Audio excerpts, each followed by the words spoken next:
leadership in Islam, its concept and importance. La leadership en islam, son concept et son importance. La leadership est un concept fondamental dans la vie humaine, car chaque société a besoin d'un dirigeant pour guider ses membres vers le succès et le progrès. La leadership n'est pas seulement une position, c'est une responsabilité qui exige sagesse, justice et capacité à prendre les bonnes décisions. En islam, la leadership occupe une place importante et l'importance de choisir des dirigeants selon des critères de compétence, d'intégrité et de sagesse est mise en avant, comme on le voit dans l'histoire du prophète Youssouf, Joseph, paix sur lui, à qui la gestion des trésors de l'Égypte a été confiée après avoir prouvé sa compétence. La leadership, une responsabilité, pas une domination. La leadership en islam ne signifie pas l'oppression ou l'autoritarisme, mais plutôt une mission qui demande des compétences élevées en gestion et en orientation. Le prophète Muhammad a insisté sur la nécessité de l'organisation, même dans les plus petits groupes, en disant « Il n'est pas permis que 3 personnes soient en voyage dans un désert sans désigner l'un d'eux comme chef. » Cela montre l'importance d'avoir un dirigeant pour assurer le succès de tout groupe et l'atteinte de ses objectifs.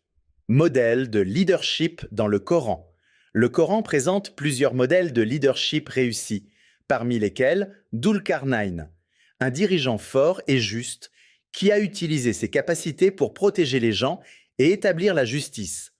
Le prophète Moussa, Moïse, paix sur lui, il a guidé les Israélites avec sagesse et courage, acquérant son expérience de leadership grâce à l'éducation divine.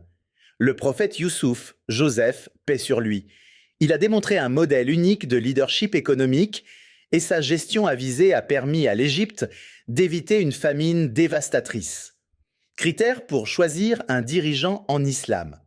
L'islam établit des règles claires pour la sélection des dirigeants, notamment compétences et savoir. Un dirigeant doit posséder de l'expérience et des connaissances dans son domaine, comme on le voit lorsque Youssouf, paix sur lui, a demandé à gérer les trésors d'Égypte grâce à ses compétences. قال اجعلني على خزائن الأرض إني حفيظ عليم. Intégrité et justice. Un dirigeant doit être honnête et craindre Dieu, sans exploiter son poste à des fins personnelles. قالت إحداهما يا أبت استأجره إن خير من استأجرت القوي الأمين. Capacité de prise de décision. Le leadership exige du courage et de la sagesse, même dans les moments difficiles. Conclusion. La leadership en islam n'est pas seulement une autorité, mais une immense responsabilité fondée sur la justice, la sagesse et l'humilité.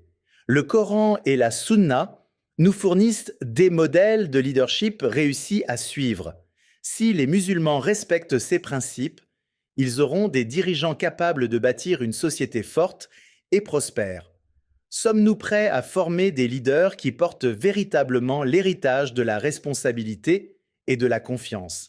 قال رجلان من الذين يخافون أنعم الله عليهم ادخلوا عليهم الباب فإذا دخلتموه فإنكم غالبون وعلى الله فتوكلوا إن كنتم